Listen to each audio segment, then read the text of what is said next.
el 24 de octubre próximo se va a realizar el 8º Foro Mundial de Negocios Indígenas, que busca desarrollar redes internacionales para negocios locales. Queremos conocer más de este encuentro, es por eso que estamos con el dirigente Diego Ancalao, quien es miembro del comité de este foro y presidente de la Fundación Instituto de Desarrollo del Liderazgo Indígena. Diego, muchas gracias por acompañarnos acá esta tarde. Gracias a ustedes por invitarme. Partamos primero contando en qué consiste esta iniciativa que nos va a reunir el día entre el 24 y el 26 de octubre. El Foro Mundial de Negocios Indígenas es la 8ª versión que se hace en Chile y es organizado por el Instituto de Desarrollo Indígena Canadiense. El objetivo de este foro es reunir a todos los emprendedores y empresarios indígenas del mundo desde una mirada cultural, pero hacia el desarrollo económico, con la convicción de que en los países más desarrollados, la convicción es que sin autonomía económica es muy difícil lograr la autonomía política. Y esto es lo que los pueblos originarios vienen, y a Chile va a venir, por ejemplo, el pueblo maorí, va a venir a participar, y ellos, además de venir a hacer negocios con la intención de conocer el mundo mapuche, el mundo indígena, y hacer una red de colaboración para el emprendimiento, ellos además vienen a dar a conocer la experiencia, cómo ellos resolvieron el conflicto entre el pueblo maorí y el Estado de Nueva Zelanda, en lo cual a nosotros nos llevan bastante distancia. Ahora, tú dices, nos llevan bastante distancia en cómo resolvieron el conflicto. ¿Y qué pasa también con lo vinculado al tema de negocios? También estamos retrasados en lo que tiene que ver con el mundo indígena desde la lógica de oportunidad de negocio. Estamos muy retrasados porque en Nueva Zelanda, por ejemplo, comprendieron, el Estado de Nueva Zelanda comprendió que si se desarrolla el pueblo indígena maorí, se desarrolla la economía de Nueva Zelanda. Y hoy día en Nueva Zelanda el 40% de la economía se sustenta precisamente en el mundo maorí. El primer observatorio ballenero, energía renovable, ellos tienen 3 universidades maorí para generar conocimiento para el desarrollo con identidad, y en eso están a años luz de nosotros, y fundamentalmente en algo que es preciso. Ellos están resueltos porque el Estado reconoció sus derechos económicos. Es decir, el derecho político, tienen 7 parlamentarios indígenas, tienen un ministro de desarrollo maorí, y ellos se les reconocieron sus derechos políticos y sus derechos económicos. Y en Chile no se reconocen ni los derechos políticos ni los derechos económicos. Por eso que es tan importante, en el caso particular, acceder al poder político en Chile para poder implementar este tipo de iniciativas, y por eso yo soy candidato a senador en la Araucanía, porque creo que hay que tomar decisiones, hay que poner estos cambios y hay que impulsarlo del epicentro del poder. Claro. Y eso ya lo hicieron en Nueva Zelanda. Parte central es lo que estás mencionando respecto a resolver esos otros temas, pero mientras está esa discusión, ¿se pueden de todas maneras desarrollar oportunidades de negocios, abordar esta temática en lo que tiene que ver con nuestra realidad?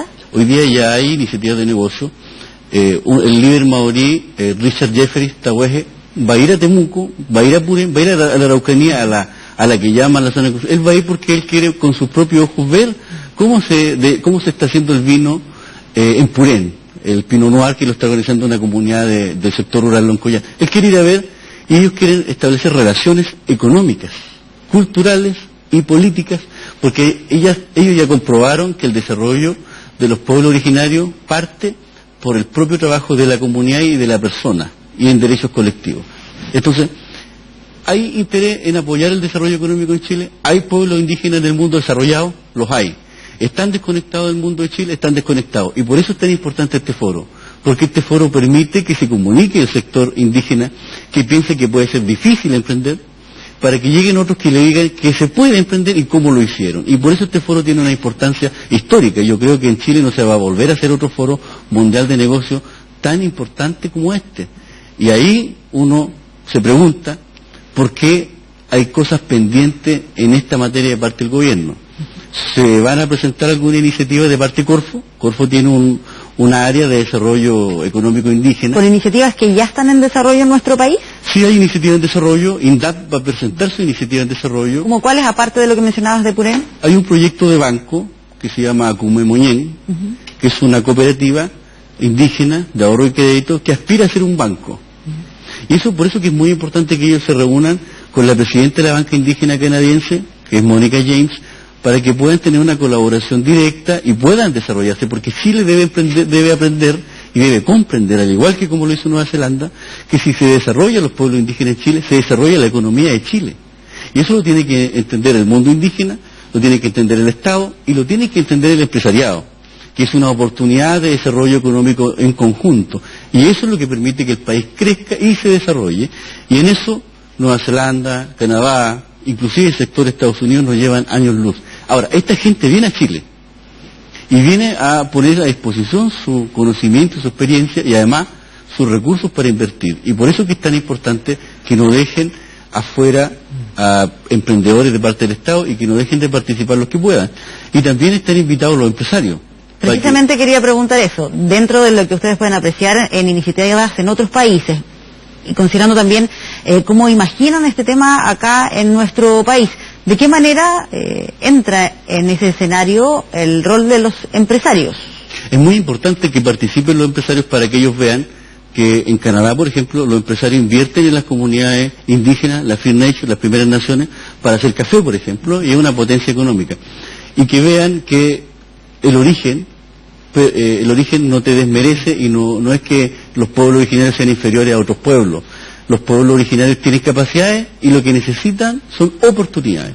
Y esas oportunidades ya se han dado en todas partes y es bueno que ellos vengan a ver cómo los empresarios maorí, que son los indígenas de allá, como el pueblo mapuche, ha desarrollado la economía de Nueva Zelanda, no solamente la economía maorí. Y es tan importante que permita que ellos inviertan en negocio en conjunto con el pueblo mapuche de una manera colectiva, para que el desarrollo sea armónico, no sobre explotaciones como hasta el minuto de se llevan a cabo. Y esa relación con los empresarios, ¿qué tan difícil es que en nuestro país se pueda llevar de mejor manera? Lo digo porque también hay otro tipo de conflictos, como por ejemplo lo que pasa con la industria forestal. Hay una mirada crítica de esa lógica. ¿Qué falta, qué es necesario que ocurra para que se pueda desarrollar de mejor manera la relación empresarios y las comunidades? Una parte de esto es la relación entre los indígenas y los empresarios, tomando en consideración que la gran parte de Chile es pobre y que muy pocos son muy ricos y que eso es consecuencia de un modelo económico mal hecho. Sin embargo, lo que sí se puede hacer es que hayan relaciones de cooperación para el desarrollo mutuo. Pero donde hay un déficit y lo que hay que hacer para resolver estas cosas es la responsabilidad del Estado, porque el Estado tiene la misión de reconocer derechos colectivos a los pueblos originarios sobre el desarrollo económico. Un solo ejemplo, en Nueva Zelanda se reconoció el derecho colectivo a desarrollarse en un territorio. Y muy bien, ese derecho colectivo a desarrollarse en un territorio en Chile no existe. Y eso está en el artículo 20 de la Declaración Universal de los Derechos Indígenas de las Naciones Unidas. Y en Chile no se aplica. Entonces, ¿qué es lo que tiene que hacer el Estado? El Estado tiene que cumplir el artículo 5 de la Constitución Política que tienen y que vienen arrastrando hace un tiempo muy largo, en la que dice que los tratados internacionales vigentes son parte del Estado de Derecho y tiene que aplicarla a las instituciones. En este caso, el artículo 20 el Estado no lo ha aplicado. Si lo aplicara, por ejemplo, permitiría que en la zona lafkenche, la zona costera, los pueblos originarios tengan soberanía sobre la explotación de los recursos mineros, o sea, pesqueros, y también mineros en algunos casos. ¿Y en el caso de la forestal? El caso de la forestal es muy distinto, porque lo que ocurre ahí es que dos familias en Chile, la familia Angelini Mate, de Arauco y Mininco, son dueños de 3 millones de hectáreas en Chile. Y todo el pueblo mapuche del Biobío al sur tiene 900.000. Entonces, Sudáfrica resolvió este problema, pero con la participación del Estado, en la que el Estado de Sudáfrica devolvió a las comunidades indígenas el territorio, y las empresas forestales se asociaron con los pueblos originarios para hacer la explotación en conjunto de esos territorios. Eso en Chile no ocurre, ya se ha hecho en Sudáfrica, pero son temas pendientes, y en el Foro Mundial que va a haber ahora, el 24, va a haber gente de Sudáfrica, para dar a conocer esta experiencia. Un trabajo en conjunto, no necesariamente que las empresas forestales se vayan, lo digo por lo que planteó ahí Francisco Buenchumilla en ese video que se filtró, donde él pensaba que no lo estaban grabando, y donde dice, yo dije que las forestales tenían que irse, pero yo después explicaba que yo soy político, yo estaba diciendo las cosas porque tenía que decir. Mira, yo soy de un solo discurso y es por eso que yo renuncié a la democracia cristiana cuando milité, porque ahí hay un grupo de personas que tiene doble discurso. Aquí es un solo discurso, y el discurso consiste en reconocer los tratados internacionales, en aplicar la experiencia internacional, y la experiencia internacional dice que el Estado tiene que tomar un rol fundamental. Y el Estado tiene que mediar entre la relación de los empresarios y en la relación de los pueblos originarios. Y debe reconocer los derechos colectivos que tiene el pueblo mapuche al territorio, a ejercer soberanía en ese territorio. Ejercer soberanía en ese territorio quiere decir que si están las forestales y se le devuelve el terreno a las forestales, tiene que haber una negociación entre las forestales y el mundo indígena. No una negociación como lo hacen hoy día, entre autoridades de gobierno y los empresarios, dejando afuera al pueblo mapuche, dejando afuera a los pobres, dejando afuera, en suma, a la sociedad chilena. Y nosotros ya estamos cansados de ese tipo de cosas. Y con relación a lo que usted me dice, don Francisco, él tiene una gran carrera, una gran trayectoria, y esperamos que le aclare sus cosas, yo lo quiero mucho, y que le aclare, digamos, por el beneficio de todos. Ahora, desde cierto sector empresarial también se plantea que en la Araucanía hay terrorismo. Desde esa lógica, sé que tienes una mirada crítica a ese planteamiento, pero ¿de qué manera se puede también abordar el tema de generar nuevos negocios si se menciona siempre la zona como una en conflicto? Lo que pasa es que, en primer lugar, despejemos la idea de aclaremos el punto. Aclaremos el punto. En primer lugar, no hay terrorismo en la Araucanía, eso lo han dicho la Ben Emerson de las Naciones Unidas, eso ya está claro, no se cumplen las condiciones. ¿Aunque se diga que se quiere infundir temor con ciertos hechos? O sea, lo que se hace en este minuto es una campaña política comunicacional que infunde temor porque están diciendo que hay terrorismo, están diciendo que hay gente que está haciendo atentados, en consecuencia que en lo real hay 2 procesados por la quema de camiones y son dueños de camiones. Pero para aclarar el punto, ¿no es que se pretenda infundir temor cuando ocurre un incidente, por ejemplo, como la quema de una iglesia? Sí, lo que pasa es que hay que hacer la diferencia. En primer lugar, en Chile no hay terrorismo porque lo que hay es una relación, estoy citando a Ben Emerson de las Naciones Unidas, lo que hay es una relación conflictiva entre privados.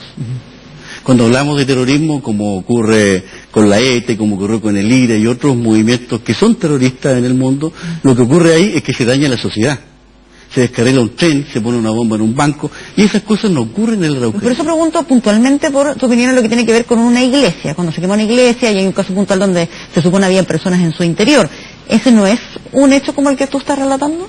Mira, en el caso de la iglesia, si eso se quema tiene que investigarse, tiene que ver quién hizo eso, pero hay un caso de una iglesia quemada, en la cual un propio bombero reconoció haberla quemada y eso que es Los Lagos. Por eso pregunto puntualmente por algo específico, ni siquiera estoy preguntando por los camiones, lo que tiene que ver con las empresas forestales, sino con esa iglesia. Pero en ese caso de la iglesia lo que corresponde ahí es investigar y si alguien quemó la iglesia tiene que pagar, pero eso no se puede vincular a un pueblo. Ya, pero no es un hecho de carácter terrorista. No es un hecho de carácter terrorista y te lo voy a explicar por qué.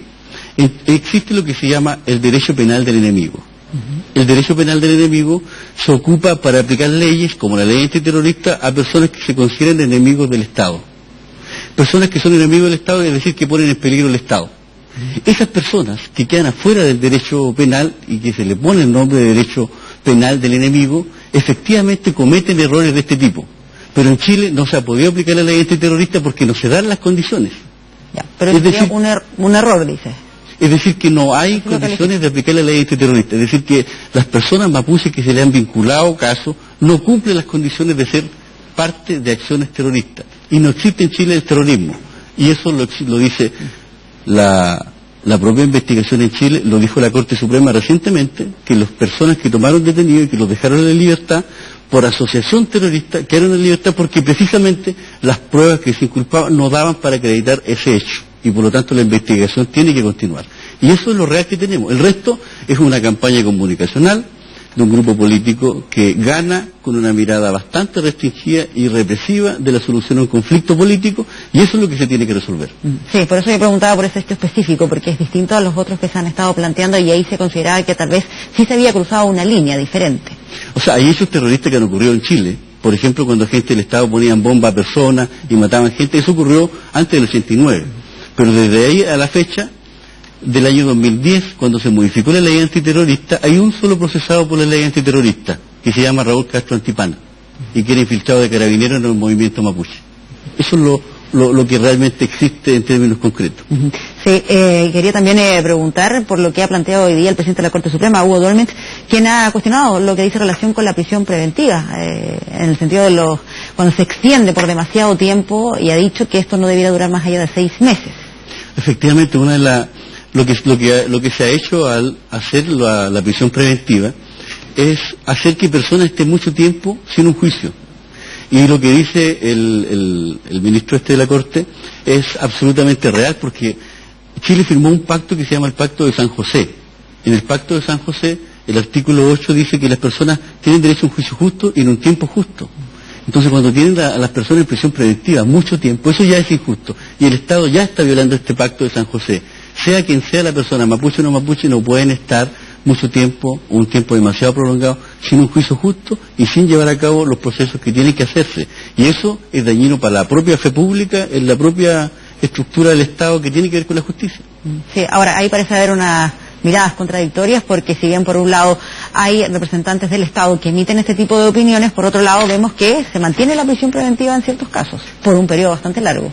Bueno, eso es violación a los derechos humanos de las personas, y por lo tanto lo que dice el ministro tiene mucha relación con que la justicia tiene que ver con que haya un proceso justo y que nadie sea culpado antes de que se haga un juicio. ¿Es una condena anticipada a la prisión preventiva por tanto tiempo? Exactamente, una condena anticipada, y después se llega a la conclusión que no eran culpables, pero nadie le devuelve a estas personas todo el tiempo que tuvieron en prisión preventiva. Mientras están en prisión preventiva se le acusa de un montón de delitos, como el caso de la Machi Linconao y como muchos otros casos más, en los cuales las personas al final quedan libres, como el caso de Melinao en Angol, que estuvo mucho tiempo en prisión preventiva y después no se dejó en libertad porque no habían pruebas para procesarlo, ni siquiera inculparlo.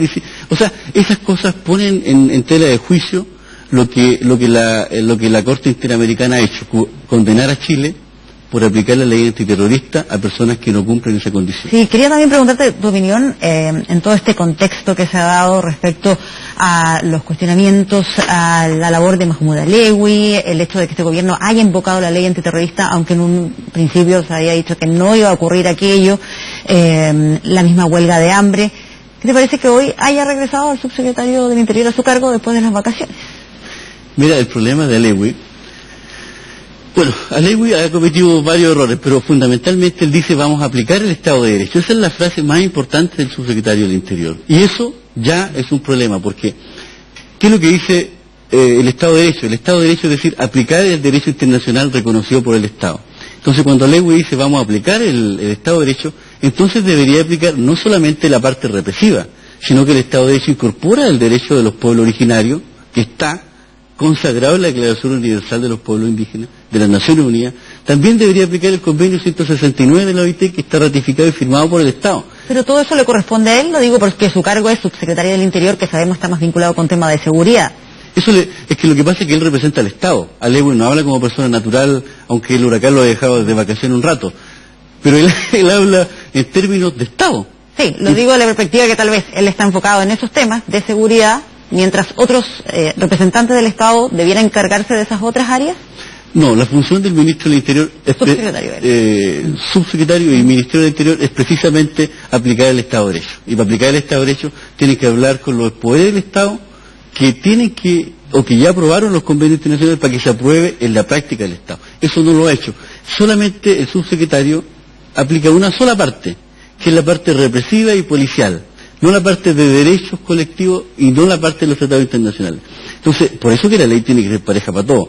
Y aquí pareciera que la mirada represiva del subsecretario es superior a los derechos que el propio Estado ha reconocido, y eso ya viola el artículo 5 de la propia Constitución que ellos mismos han defendido durante tantos años. Ahora, asumiendo que él también se tiene que hacer cargo o a escuchar los reclamos de aquellos que se consideran víctimas de estos ataques incendiarios.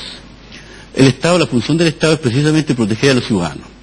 Y si tiene una policía de inteligencia, el Ministerio del Interior, si tiene una policía que es incapaz de anticiparse a los hechos, efectivamente el problema no es ni de los indígenas ni de las víctimas, el problema es precisamente que el Estado no está cumpliendo uno de los roles que le corresponde por naturaleza propia. Y ahí, efectivamente, las víctimas que sean y los delitos que ocurran deberían resolverlo con la mayor de las fuerzas. Pero yo no veo al ministro del Interior ni al subsecretario hablando con esta misma fuerza en contra de la droga, donde mueren personas todos los días aquí en Santiago, donde hay leyes propias en ciertos barrios donde no puede entrar la gente y las matan, todos los días muere gente. Y yo no he visto aplicar esa misma mirada represiva, policial, a esos sectores para combatir la droga y la delincuencia donde muere gente y hay mucha prostitución, pero sí para el mundo indígena, donde el problema que tenemos es pobreza y falta de reconocimiento de derechos. Y eso no se ve estético afuera y tampoco adentro. Sí, bajo tu mirada, si no es desde la línea policial, ¿cómo se debiera abordar lo que tiene que ver específicamente con los hechos de violencia en la zona? Bueno, lo primero que tienen que hacer es tener una policía eficiente y un sistema de inteligencia, que lo tenemos, que el Estado lo tiene, eficiente. ¿De ahí a qué le llamas eficiente? ¿A que haya más cámaras de seguridad en el sector para poder identificar a quienes planean hacer algún ataque de este tipo? ¿Cómo defines eficiente? Eficiente tiene que ver con tomar todas las medidas necesarias de parte del Estado para evitar que ocurran hechos violentos y que hayan personas que tengan Pero ¿cómo cuáles? Porque alguien te podría decir interceptar llamados telefónicos. Mira, por ejemplo, un solo ejemplo. En la Araucanía está el Servicio de Inteligencia especializado para el tema mapuche, que fue creado hace muchos años y partió con 32 funcionarios. Ese sistema de inteligencia que financiamos todos los chilenos debería ser un poco más inteligente y que no ocurrieran eso que después nadie sabe.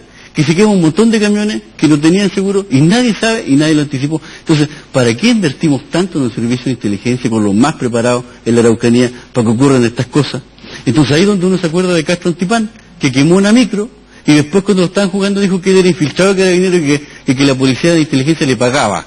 Entonces ahí uno se pone un poco supersticioso con estas cosas, como un ciudadano normal, digamos, de a pie. Sí, bueno, aprovechamos de conversar ahí de otros temas. Para finalizar, recordar entonces este foro, los días que se va a desarrollar y las coordenadas para quien quiera averiguar un poco más al respecto. Partimos con el foro y nos llegamos a otras materias. Lo último es invitar a todas las personas que quieran participar de este foro y agradecer el apoyo a este foro que han dado dirigentes mapuche de la zona, como Curical, como ocurre también con Pailahueque, gente que va a venir al foro, gente que está alejada del centro metropolitano, como llaman, y que este foro es una oportunidad para que ellos puedan participar y están todos invitados a participar. Perfecto, entre el 24 y 26 de octubre, muchas gracias por acompañarnos acá esta tarde. Gracias por invitarme.